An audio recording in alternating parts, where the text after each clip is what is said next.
कहो नहीं, पर अपने से पूछो कि तुमको जगत हालात दुखी नहीं करते? Question mark. निंदा में दुखी और प्रशंसा में खुश नहीं होते? सूर्य प्रमाण नहीं देता, पर उसकी रोशनी से सिद्ध हो जाता है कि सूर्य उदय हुआ है। तुम भी सत्य में स्थित हो तो प्रमाण देने की जरूरत तुमको नहीं पड़ेगी। तुम्हारा सत्य स्वयं प्रकट होगा। सारी दुनिया तुम्हें फंसाती है, लेकिन गुरु ही तुम्हें समस्त माया से छुड़ाता है। कल यहाँ तक हुआ था। आज 11वें अध्याय का 5 से 14 श्लोक में आगे क्या बोला भगवान ने? 11वें अध्याय का नाम ही है विश्व रूप दर्शन योग। 11वें अध्याय का क्या नाम है? विश्व रूप दर्शन योग। सारे विश्व में जाकर एक परमात्मा की ही ज्योति देखो। उसी एक परमात्मा की ज्योति से सारा जग उजियारा होता है। जो भी जिस घट में ज्योति दिखाई पड़ती है, एक उसी परमात्मा की ज्योति होती है। सीधा करो और बस। फिर आगे बोला, आरती में बोलते हैं, सहस्त्र नयन नयन है तोरे कहु सहस्त्र मूर्तनन एक टोई। मतलब क्या बोला? गगन में थाल रविचंद्र दीपक बने, तारका मंडला जनक मोती बने। क्या बोला? इसका अर्थ बोला, जगन्नाथपुरी में गुरु नानक जी ने ये आरती बताई कि गगन रूपी थाल, उसमें सूर्य और चंद्रमा दीपक हैं, तारों का मंडल है, जनक मोती रखे हैं, और प्रभु ये सब तेरी आरती कर ही रहे हैं। यहाँ पर गुरु जी ने समझाने की कोशिश ये की है कि तुम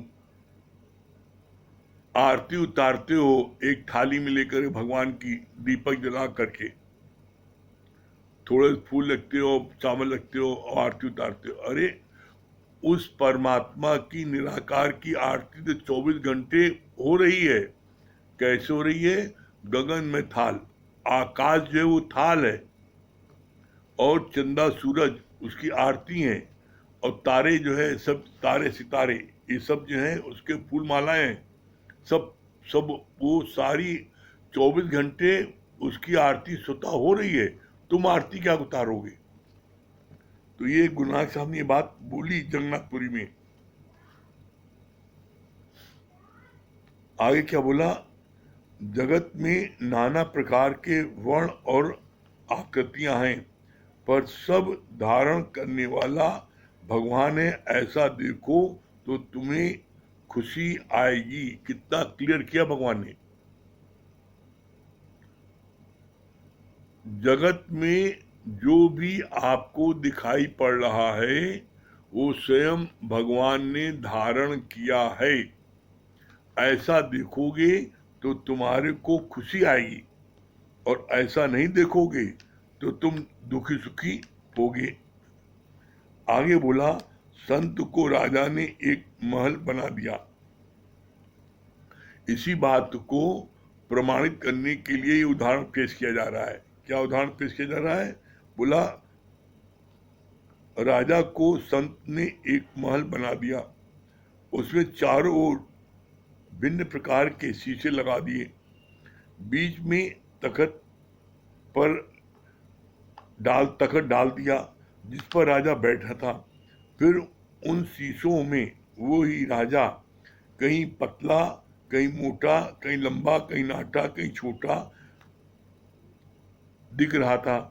तब संत ने उसको सिद्ध करके दिखाया कि सर्वत तू ही तो है।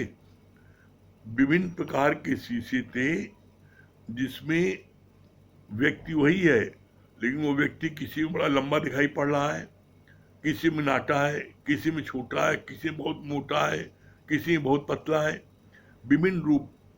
उसी इस प्रकार का शीशा इलाहाबाद में भी झूसी में लगा है, मठ में।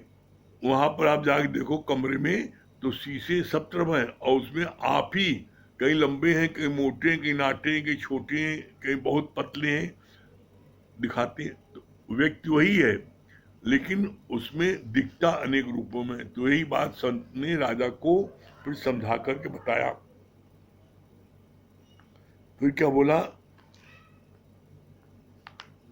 किसी ने बोला जगत है मिथ्या, फिर संत क्यों फिर सत्य क्यों भासता है? किसी ने बोला जगत है मिथ्या, फिर दिखता क्यों, भासता क्यों है? जवाब मिला, बड़ा अच्छा जवाब इसका उदाहरण दिया। बोला जैसे एक करोड़पति स्त्री भले अमेरिकन डायमंड ज्वेलरी पहने क्यों न हो, फिर भी वो सच्चे हीरे लगते हैं, ऐसे ही सत्य परमात्मा ने ये जगत धारण किया है, इसलिए फिर जगत सत्य भासता है। क्लियर हो गया? कितना अच्छा बताया कि जैसे एक राजकुमारी रानी हीरे मोतियों का डुप्लीकेट डायमंड पहने हो, तो कोई भी देखने वाला व्यक्ति ये नहीं कहेगा कि ये राजकुमारी रानी डायमंड डुप्लीकेट पहने है, नकली है। हर कोई कहेगा इसके पास किस बात की कमी है? ये तो उसके ऊपर वो नकली डायमंड भी असली दिखाई पड़ता है। ठीक इसी तरीके से परमात्मा स्वयं बना है, परमात्मा स्वयं जगत में सब तरफ बिखर गया है, तो इसलिए जगत तुम्हें सत्य दिखता है। क्यों? क्योंकि परमात्मा ने धारण कर रखा है। फिर आगे बोला दो जनों के बीच में पर्दा आ जाए तो मजा नहीं आता, भले आवाज सुनाई दे। ऐसे ही हमारे और गुरु के बीच में दे अध्यास का पर्दा आ जाता है तो मजा नहीं आता। कितनी बड़ी बात बोली है। अभी जैसे हम लोग गीता ज्ञान पढ़ रहे हैं, और आपको अगर अभी फोटो न दिखाई पड़े, ये फोटो न दिखाई पड़े, तो आपको उतना सुनने में आनंद नहीं आएगा। आप फोटो देख रहे हो, फोटो में देख रहे हो कि ऐसे ही बता रहे हैं, तो आपको क्या है, आनंद अधिक आता है। यही आनंद और अधिक कब आता है? जब हम सामने बैठ के सुनते हैं। और यदि हम सिर्फ कैसेट में सुने जिसमें सिर्फ आवाज आ रही है और फोटो भी नहीं दिखाई पड़ रही है, तो हमें उससे आनंद कम आता है। तो यही बात यहां गुरु जी साबित कर रहे हैं कि हम दोनों के बीच में ये जो मन आ जाता है, मन को मत आने दो। गुरु से सामने सामने बात करो। जब सामने सामने बात करोगे तो तुमको ज्यादा आनंद आएगा। कैसे? आप देख लो, जब आप सुबह कंपनी बाग में आते हो और सामने सामने बैठ करके बात करते हो, तो आपको ज्यादा आनंद आता है। अभी इसमें सत्संग घर बैठे सुनते हो, तो आप ऑनलाइन सुन रहे हो, तो उतना आपको मजा नहीं आता जितना मजा वहां सामने बैठ के आता है। इसीलिए बोलते हैं कि साकार साकार की के साथ में बैठ करके ही हमको आनंद की प्राप्त होती है। तो इसी बात को यहां बोला है भगवान ने कि हम दोनों के बीच में मन जो आ जाता है, इस मन को हटा दो तो तुमको पिक्चर सामने दिखाई पड़ेगी।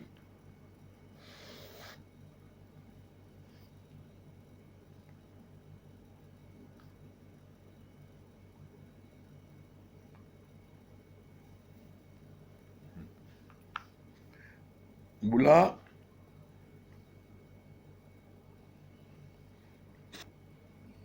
जब बोला किसी ने बोला जगत में मिथ्या फिर रात फिर क्यों सत्य दिखता है, भासता क्यों जगत?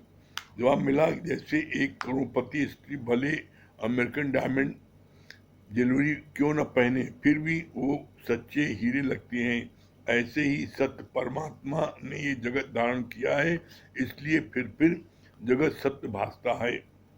दो जनों के बीच में पर्दा आ जाए तो मजा नहीं आता, भले आवाज सुनाई दे। ऐसे ही हमारे और गुरु के बीच में देह अध्यास का पर्दा आ जाता है तो मजा नहीं आता, हद में उन्नत नहीं है, हद में उन्नत नहीं है। हद हर कोई चले, बेहद चले न कोई, बेहद के बाजार में खड़ा कबीरा रोए। बेहद में आप जब आते हो तो आपको असली आनंद की प्राप्त होती है।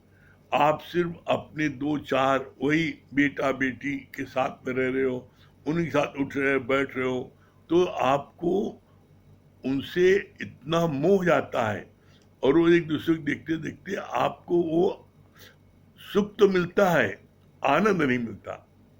और वही आप सबसे जो मिलता है आपसे, सबसे आप प्रेम से बात करते हो, प्यार करते हो, तो आप बेहद में आते हो तो आपको ज्यादा आनंद की प्राप्त होती है। इसलिए कहा बेहद हद में उन्नत नहीं है, बेहद उन्नत है। 4 दिन तुम माया की हद में रहो तो हरियाली खत्म हो जाती है। मतलब 4 दिन बच्चों के साथ रहो, घर वालों के साथ रहो तो तुम्हारी हरियाली खत्म हो जाती है। जब गुरु से मिलते हो, सत्संग में आते हो, तो तुम्हारी हरियाली जो है बढ़ जाती है और तुमको आनंद की प्राप्ति होती है, चेहरा चमकने लगता है।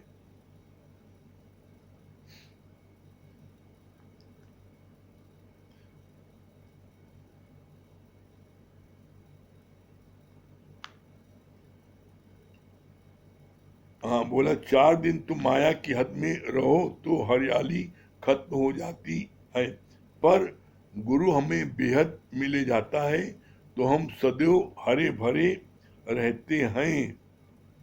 वचन साधु का धोए धोए पी, अर्प साधु को अपना जीव।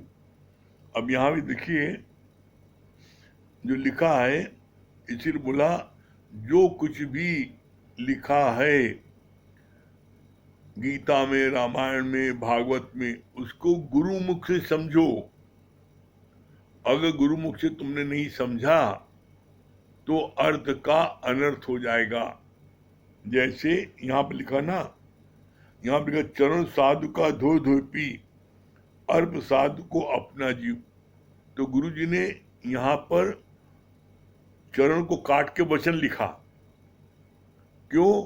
बोला लोगों ने अपने मन से पढ़ लिया गीता और उसमें लिखा है चरण साधु का धो धो पी, तो लोगों ने समझा साधु संतों के चरणों को धो करके पी लो तो मेरी मुक्ति हो जाएगी।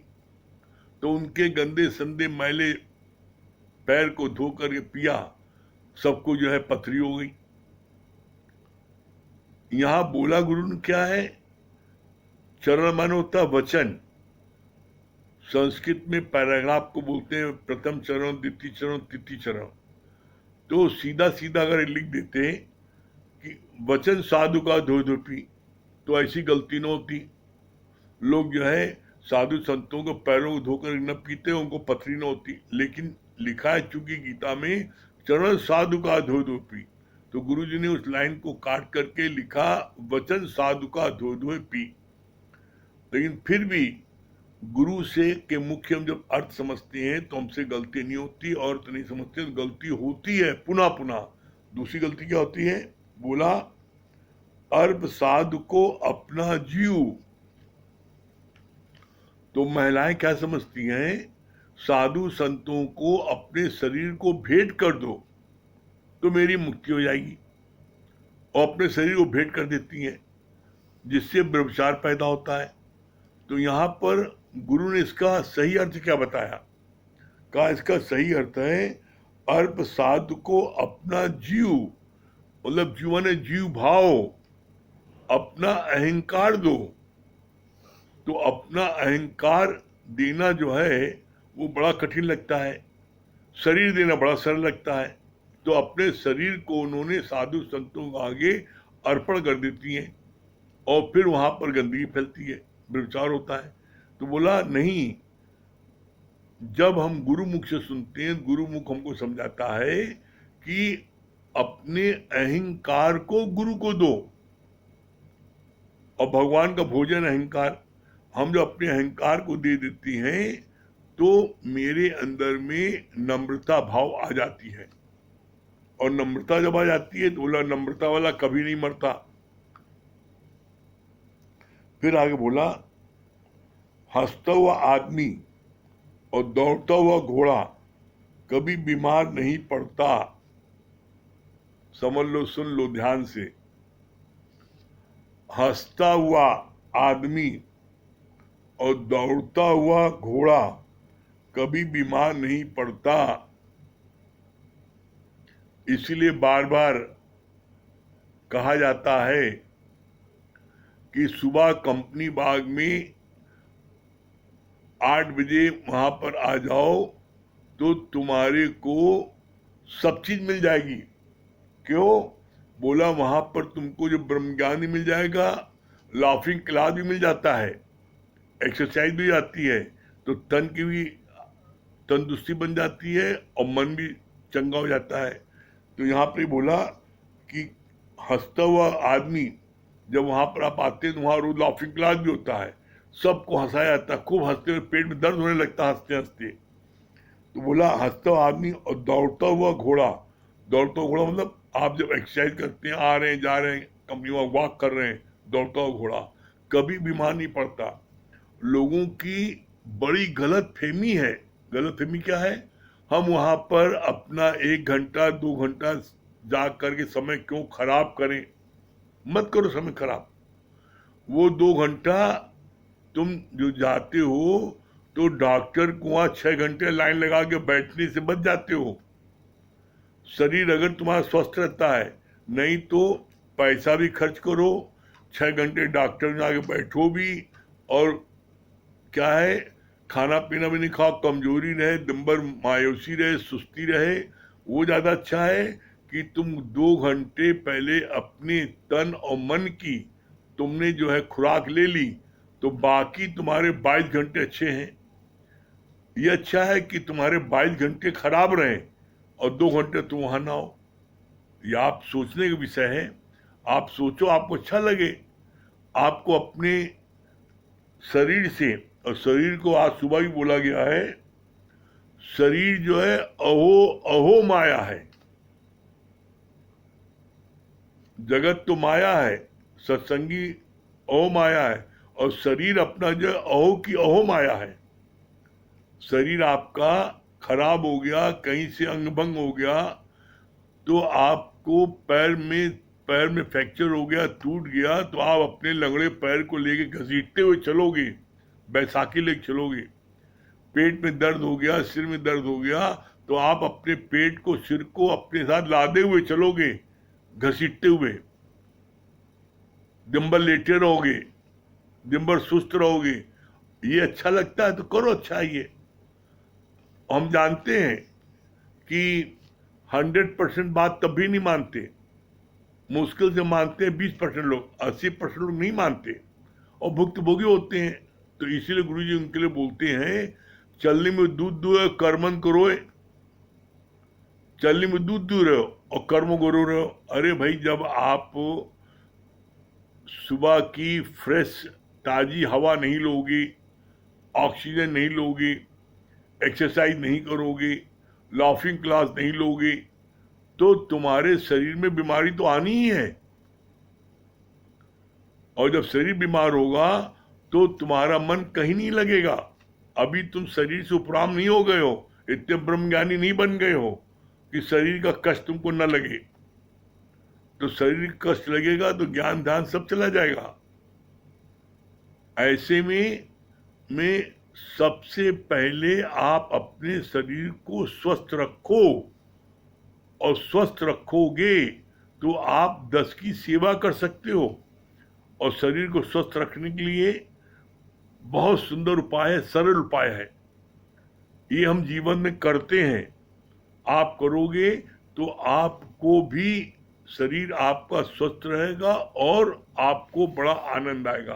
वो क्या करिए, इसकी बात चल रही है तो इस संदर्भ में बताना जरूरी है कि प्रातः काल आप जब उठते हो तो आप 1 लीटर 1.25 लीटर गर्म पानी, जितना आप पी सकते हो सहता हुआ गर्म पानी आप पियो। जैसे उठते हो बासी मुंह बिना कुल्ला करे 4 गिलास 3 गिलास जितना पी सकते हो पानी पियो पहले। इसके बाद में 1 गिलास जो है उसमें 1 चम्मच नमक डाल करके गलाला करो 1 गिलास का। इसके बाद 5 मिनट गर्म पानी भगोने में उबाल करके उसका ढक्कन हटाओ और तौलिया से ढक करके आप जो उसकी भाप लो 5 मिनट मुख में। उस भाप जो है आप खोल के मुख में लोगे तो आपके अंदर के सारे जितनी हैं कीटाणु सब मर जाएंगे और आप स्वस्थ रहोगे। ये मुश्किल से इन सब चीज़ों में 15 मिनट लगता है। सुबह आपने पहले बासी मुंह आपने पानी पिया 3-4 गिलास, 1 गिलास गलाला किया नमक का, और फिर आपने 5 मिनट भाप ले लिया तौलिया ओढ़ करके जो आपके मुख में जाए, ये कर लिया। इसमें कितनी देर लगती है? और इसके साथ साथ नाभि में रोज 5 बूंद तेल सरसों का आप डालो, क्योंकि देखो जब बच्चा जब पैदा होता है तो नाभि से जुड़ा होता है। नाभि में तेल देने पर पूरे शरीर में आपके चिकनाहट रहती है, अंदर से आती है। नहीं ऊपर से आपको जो खुरदरापन होता है, लोगों को देखो मुंह चेहरा एकदम खुरदरा रहता है, पैर हाथ जरा सा खुरसते हैं तो मार खुरचन आ जाती है, रूखा रूखा चेहरा रहता है। वो इसीलिए रहता है कि क्योंकि वो नाभि में तेल देने से पूरे बॉडी में सब तरफ पहुंच जाता है। आप और इसके साथ में क्या है, रात में दूध में 1 चम्मच हल्दी आप डाल के पियो, दूध गरम, और उसके पहले च्यवनप्राश 1 चम्मच खा लो, तो आपके अंदर में क्या है, कीटाणुओं से लड़ने की क्षमता आ जाएगी। और कोई भी वायरल, चाहे वो कोरोना वायरल हो, चाहे वो कोई भी बीमारी हो, वो आपके अंदर प्रवेश नहीं हो पाएगी। कैसे? इसका गुरुजी ने बड़ा अच्छा जवाब दिया। बोला जैसे बॉर्डर पर सैनिक हथियार लिए खड़े होते हैं तो दूसरे देश की सेना हमारे इलाके में नहीं आ पाती, इसी तरीके से हमारे अंदर की सेना है। अंदर की सेना क्या है? Resistance power. जब आप जो है सुबह गर्म पानी पी लेते हैं, गलाला कर लेते हैं, भाप ले लेते हैं, रात में 1 चम्मच दूध में हल्दी डाल के पी लेते हैं च्यवनप्राश खा के, तो आपके अंदर के जो सोल्जर्स हैं बड़े एक्टिव रहते हैं और कोई भी बाहर का कोई कीटाणु अंदर आने नहीं पाता, वो उसको बाहर ही उसको जो है धराशायी कर देते हैं, मार देते हैं। तो आप स्वस्थ रहते हैं। आप स्वस्थ रहोगे तो आप 10 की सेवा कर सकते हो। आप जो स्वयं स्वस्थ नहीं रहोगे तो आप सेवा लोगे। तो ऐसे में गुरु ने बोला कि आप तरे औरन को तारे, ये बात आ जाती ना, जो स्वयं बीमार है, जो स्वयं किसी बात की बीमारी, जैसे किसी को कोरोना है मान लो, और अगर वो प्रसाद बांटेगा तो प्रसाद के साथ साथ करुणा भी सबको बांटेंगे ना। इसी तरीके से कोई अगर बीमार है तो बीमार में अगर किसी को ज्ञान सुनाने जाएगा तो बीमार भी तो बांट के आएगा। तो पहले स्वयं तंदुरुस्त रहो, पहले स्वयं इतने हेल्दी रहो कि आप 10 को तार सको। और ये चीज जो है, इसीलिए भगवान ने बार बार कहा है, पहले तुम स्वयं में भगवान देखो तब औरों में भगवान देख सकते हो। आप ये कहो मैं सब में भगवान देखता हूं, झूठ बोल रहे हो। जब तक पहले अपने में भगवान नहीं देखोगे तब तक आप जो है किसी में भगवान नहीं देख सकते। पहले आप गुरु से ब्रह्म दृष्टि लेकर के अपने में भगवान देखो। वो अपने में भगवान कब देख सकते हो, उसका उपाय है। क्या उपाय है? बोला इसके लिए सकल द्वार बंद, समाधि लगा के देख और अंतःकरण में ज्ञान की ज्योति जला के देख। जो आपके चम की दृष्टि जो बाहर देखती है, बाहर देखना बंद करके अपने अंदर में देखो।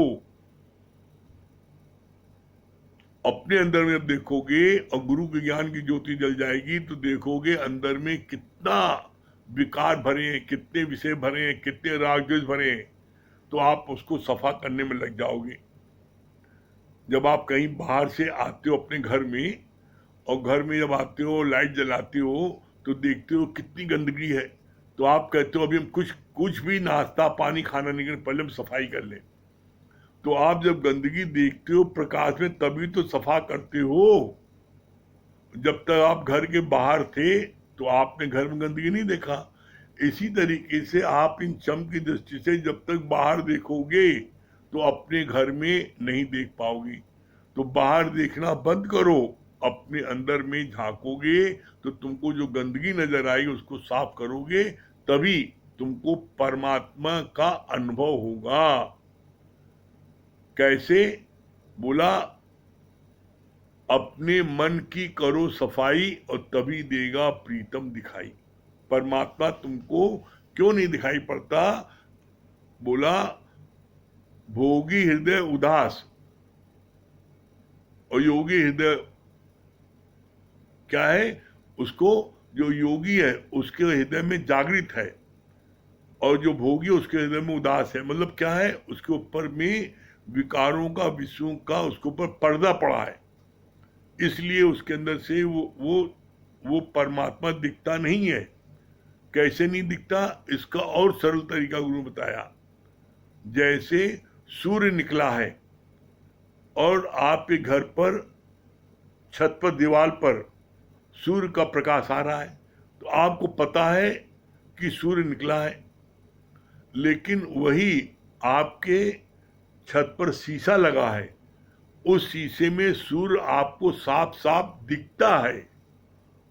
तो सूर्य किसमें दिखा? शीशे में, जब शीशा साफ है, दीवार में नहीं दिखा। इसी तरीके से आपके अंदर में द्वैत की दीवार है, राग द्वेष की दीवार है, छल कपट की दीवार है, विकार विषय की दीवार है, जिसके कारण से वो आपका जो है परमात्मा रूप नहीं दिखता। जब आप अपने अंदर की सारी सफाई कर लोगे तो आपके चेहरे से, वो ललाट से वो चमक दिखाई पड़ेगी सूर्य की, जैसे सूर्य दर्पण में दिखाई पड़ता है। जब तक ये स्वयं नहीं करोगे तो परमात्मा का आप अनुभव नहीं कर सकते। इसके लिए आपको मस्ट है, आपको इसके लिए आप अपने हृदय की सफाई करो, और जब सफाई कर लोगे तो आपको स्वयं आनंद आएगा। आप साफ जगह बैठते हो तो आपको अच्छा लगता है कि नहीं? जब साफ जगह आप बैठते हो तो आपको आनंद की प्राप्त होती, कितना अच्छा लगता है। और गंदगी में बैठते हो कैसा लगता है, कितना खराब लगता है। तो इसलिए साफ करो अपने मन को तो तुमको परमात्मा दिखेगा। कितनी अच्छी बात बोली। हंसता हुआ आदमी और दौड़ता हुआ घोड़ा कभी बीमार नहीं पड़ता। फिर बोला आगे, थम गया पानी जम गई काई, बहती नदियां साफ कहाई। थम गया पानी मतलब क्या हुआ? तुम भी किसी एक जगह थम जाओगे, किसी एक में अटक जाओगे तो जम गई काई, तो वहां पर गंदगी पैदा हो जाएगी। बहती नदियां साफ कहाई। इसीलिए साधु संत किसी एक जगह पर नहीं टिकते। एक जगह पर टिकने पर वहां पर लोगों से राग और द्वेष होने लगता है। पानी जहां पर देखो नहीं बहता तालाब में, तो वहां पर पानी में देखो काई आ जाती है बहुत, और जहां पर पानी बहता रहता है वहां काई नहीं जमने पाती, गंदगी नहीं आने पाती। तो इसी तरीके से आप किसी को ना अटकाओ, न किसी में अटको। किसी एक में अटक गए और उसी के पास रुक गए तो क्या थम गई, पानी थम गया, व्यक्ति थम गया, तो गंदगी जैसे पानी में आती है वैसे उस व्यक्ति में गंदगी आ जाएगी। बहती नदी है साफ काई। तो बोला उसी तरीके से जैसे नदी बहती रहती है साफ रहती है, उसी तरीके से साधु संत भी जब बहता रहता है, किसी एक जगह ठहरता नहीं है, तो वो साफ रहता है, पवित्र रहता है, आकर्षक रहता है। तो ऐसे में हमें शिक्षा मिलती है कि एक जगह नहीं अटको। फिर बोला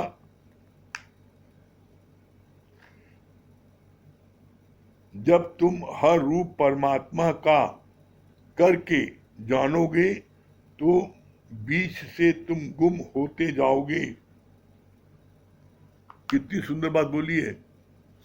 जब तुम हर एक में परमात्मा को ही देखोगे तो तुम बीच से गुम होते जाओगे।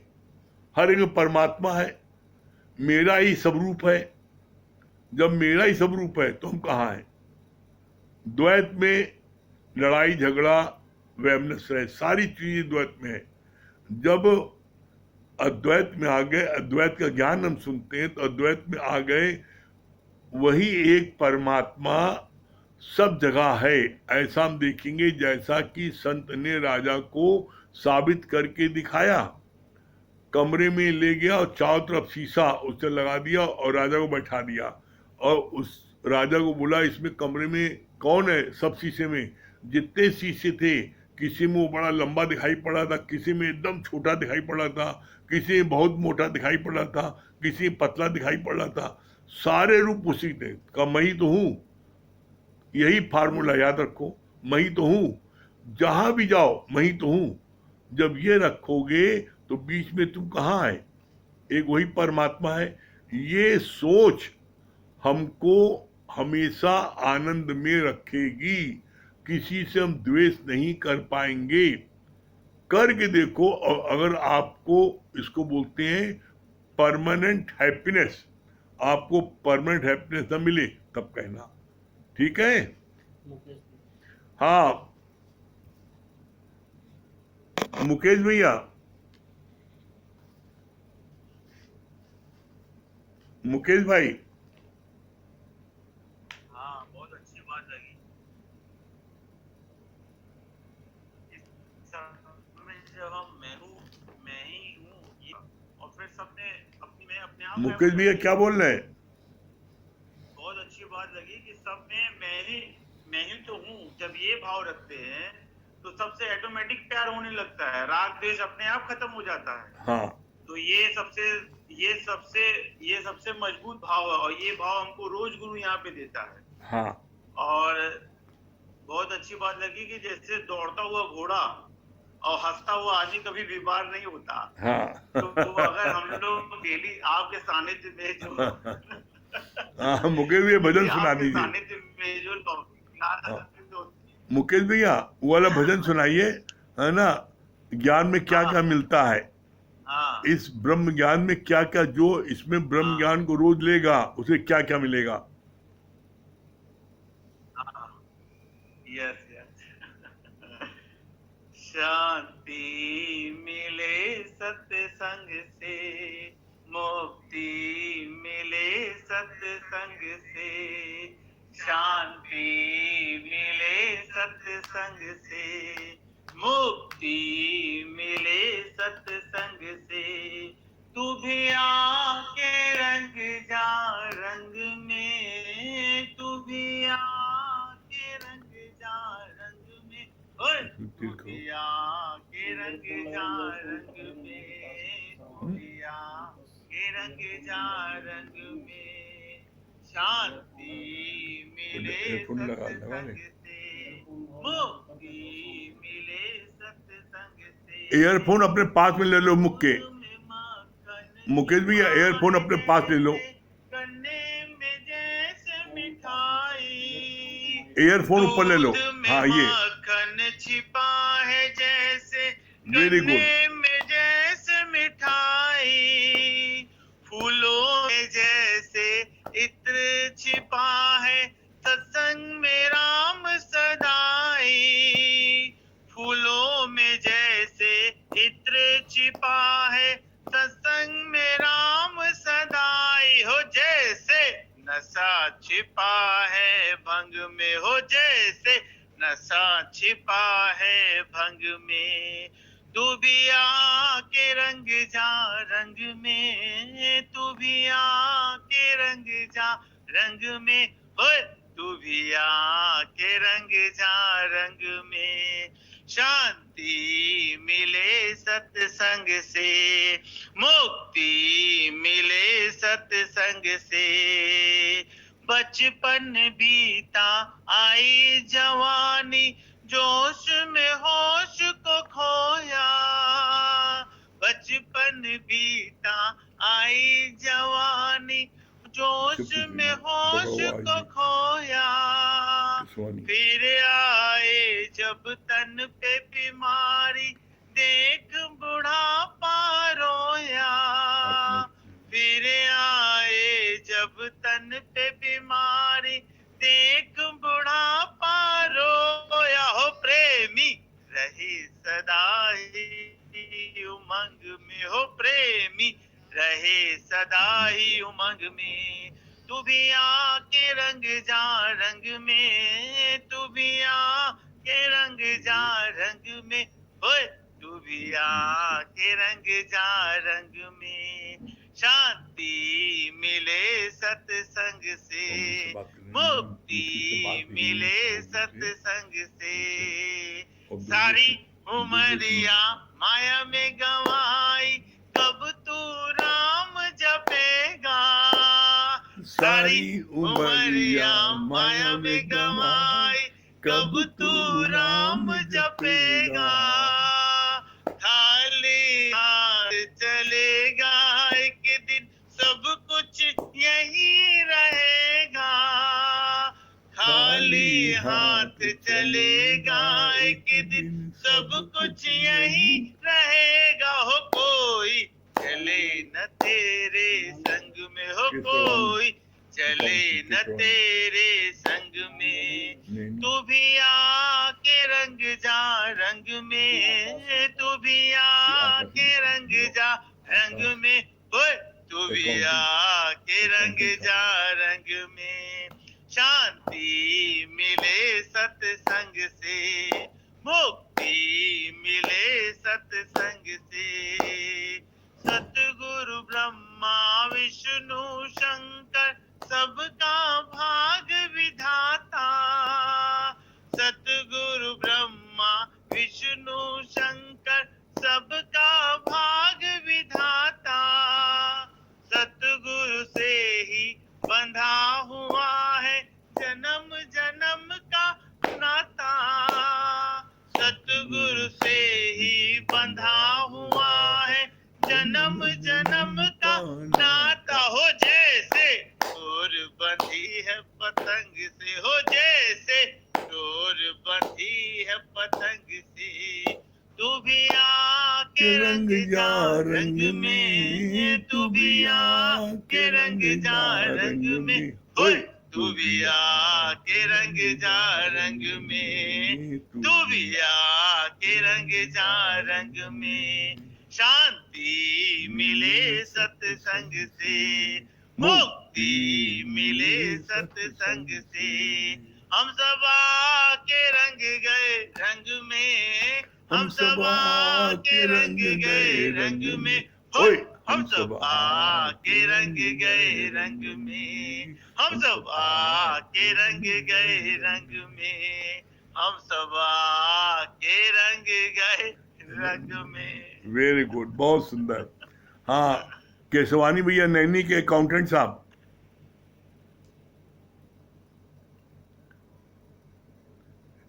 अकाउंटेंट साहब केसरवानी नैनी के, क्या नाम लिखा है? आशुतोष, आशुतोष केसरवानी अकाउंटेंट साहब नैनी, हमारी आवाज सुन रहे हैं तो सामने आए।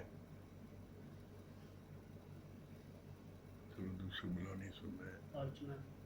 चलिए, लगता है उनको नेटवर्क उनका नहीं चल रहा है, काम कर रहा है, सुन नहीं रहे आवाज। हाँ अर्चना जी। हरिओम गुरुजी। हाँ हरिओम हरिओम। गुरुजी। हाँ अर्चना जी हरिओम। हरिओम। हाँ क्या हाँ बता रही है? गुरुजी, सच सच बात है, शांति मिलेगी सत्संग से और मुक्ति भी मिलेगी सत्संग से ही। इसलिए सत्संग में नित्य मनमना भाव होकर गुरु की एक एक वाणी अपने जीवन पे लगाएं, और जब अपना मन साफ रहेगा तभी हमको ईश्वर दिखाई देंगे, नहीं तो नहीं। हरिओम गुरुजी। बहुत सुंदर, हरिओम। हाँ राम नरेश चौरसिया बनारस।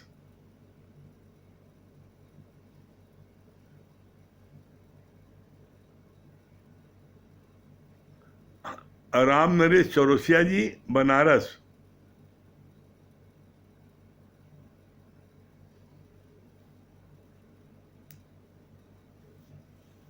लगता है आवाज नहीं उनके पास जा रही है। हाँ आ गए। हाँ हाँ हरिओम गुरुजी। हाँ हरिओम। हाँ क्या बोल रहे हैं? गुरुजी बहुत बढ़िया लगा। हाँ मुक्ति मिलेगा सत्संग से।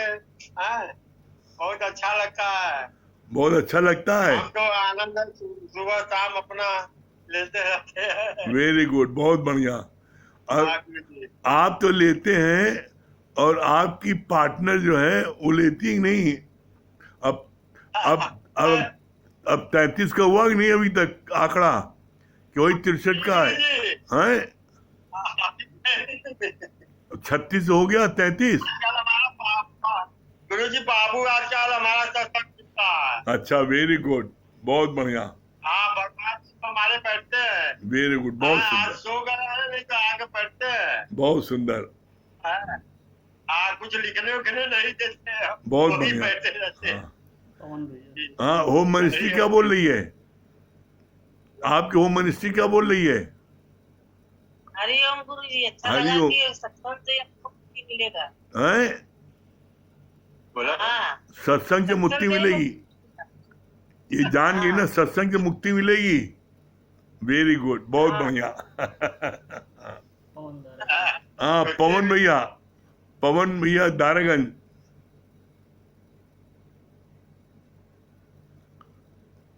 पवन पांडे दारागंज। पवन भैया हमारी आवाज सुन रहे हैं?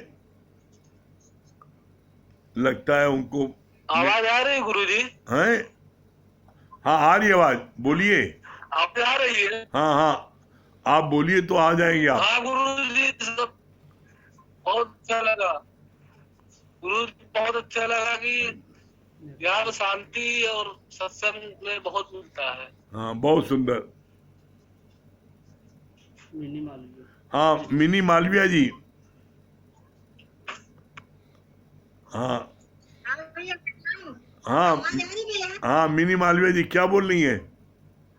भैया ये बात बहुत अच्छी लगी कि साधु संत के चरण धो दे के पीने से अच्छा अगर हम अपने गुरु के वचन को लगाएंगे तो हमें बहुत कल्याण होगा। भैया आपके शरण में आने से हमें बहुत अच्छा लगा। हमें तो सत्संग में ही बैठने में बहुत अच्छा लगता है। सच बता दे भैया, जैसे कि अपने मन की करो सफाई तभी देगा प्रीतम दिखाई। तो सच में अगर हम अपना मन साफ रखेंगे तो हमें सब कुछ अच्छा ही दिखाई देगा। वेरी हरिओम गुड, भैया। बहुत सुंदर। हाँ मीना गुप्ता जी। हरिओम भैया। हरिओम। हाँ क्या बोल रही है भाभी जी? हाँ अच्छा बहुत अच्छा लगता है भैया, बैठे हैं मन में शांति आती है सुनने से। और कल बड़ी अच्छी लग रही थी बात कि गुलाब के फूल को जितना मंच लो वो उतना सुगंध देता है। उसी तरह हम लोग जितना भी सत्संग लेंगे उतना ही मन साफ होगा, उतना ही सब जगह सुगंध फैलाएंगे। हाँ बहुत सुंदर, बहुत बढ़िया, बहुत अच्छा। हाँ कृष्णा विश्वकर्मा जी। हरिओम भैया। हरिओम। और सुबह आया कि नहीं कंपनी बाग में?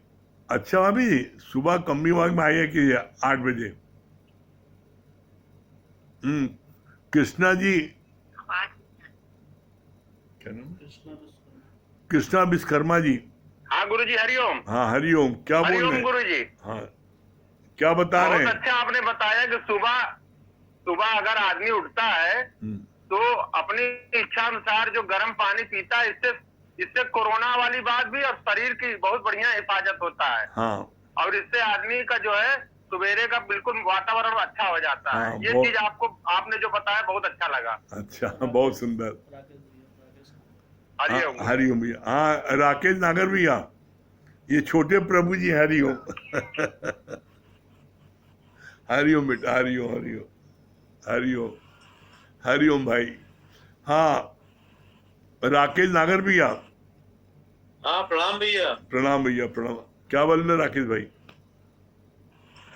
आपने जो बताया कि जब तक हम मन की सफाई नहीं करेंगे तब तक जो है वो हमको परमात्मा हमारे अंदर प्रकट नहीं होगा। हम्म पहले हम लोग का मन बहुत गंदा रहता था, हम्म, वही जब हम मन की सफाई करेंगे तभी जो है वो भगवान हमारे अंदर प्रकट होंगे। हाँ बहुत सुंदर। हाँ दिनेश भैया, दिनेश द्विवेदी जी, हरिओम गुरु जी। हरिओम। हाँ क्या बोल रहे हैं दिनेश भैया? आज आज गुरु जी ने बहुत अच्छा बताया कि जैसे दो व्यक्ति आपस में बात करते हैं लेकिन बीच में पर्दा होता है तो उतना आनंद नहीं आता है। इसी प्रकार हमारे और हमारे गुरु के बीच में जो भी देह अध्यास का पर्दा हो, चाहे मन हो आ जाए, बुद्धि आ जाए ज्यादा, या चित्त किसी प्रकार का अहंकार हो जाए, तो आनंद नहीं आता है। ये बात बहुत अच्छी लगी। और दूसरा ये भी बहुत अच्छी लगी कि हद में सुख तो मिल सकता है लेकिन अगर आनंद चाहिए तो बेहद हाँ की जिंदगी जीना पड़ेगा। बहुत ये बहुत सुंदर, अच्छा लगा। बहुत बढ़िया, जी। बहुत बढ़िया। और आप आनंद में है ना दिनेश भैया? हाँ, आनंद में है, इस बात वेरी से- गुड, बस बहुत बढ़िया। हाँ, बस आपकी कृपा से बहुत ठीक बढ़िया। चल रहा है तो। हाँ संजू जी फाफा मऊ,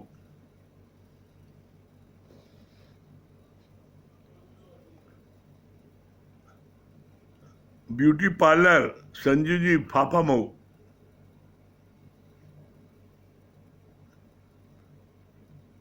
संजू जी हमारी आवाज सुन रही है तो आइए, ब्यूटी पार्लर फाफा मऊ। लगता है आवाज नहीं सुन पा रही। और सूचना ये है कि जो सुबह का सत्संग पहले 8:30 बजे होता था, अब 8 बजे शुरू हो गया है।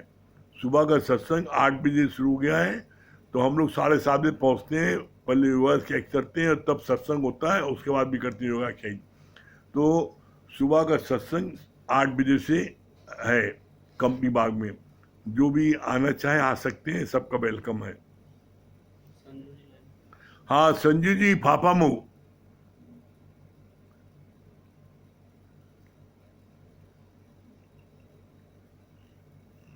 लगता है उनका नेटवर्क नहीं मिल रहा है संजू जी का।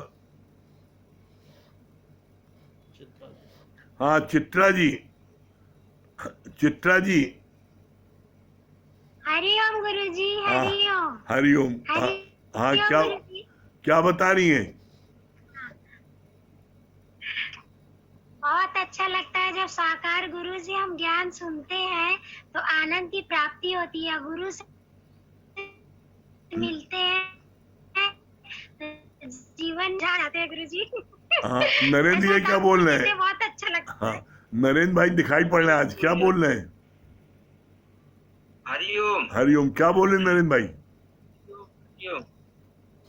बहुत अच्छा आपने बताया कि जगत सत्य नहीं है, फिर भी हमें भासता है, क्योंकि वो जो हमें अभ्यास नहीं रहता, हम जगत को सच ही करके देखे थे, इसलिए वो हमको भासता है। जैसे बताया नहीं कि एक रानी जो है डायमंड, नकली डायमंड पहनती है फिर भी असली दिखता है। हाँ और दूसरी बात ये अच्छी लगी ना कि हंसता हुआ आदमी और दौड़ता हुआ घोड़ा कभी बीमार नहीं पड़ता। हाँ वेरी गुड, बहुत बढ़िया, बहुत सुंदर। हरिओम। हरिओम। चलिए ओम का जाप कर ले, टाइम हो रहा है। हरिओम।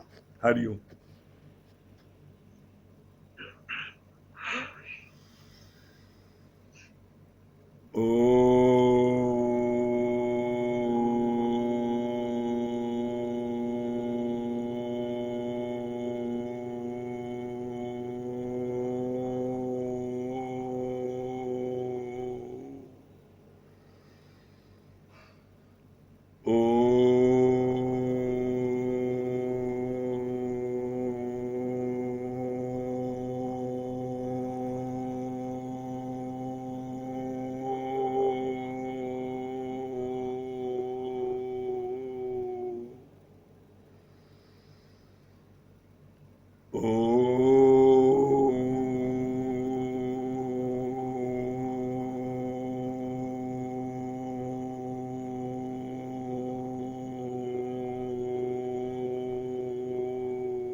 सभी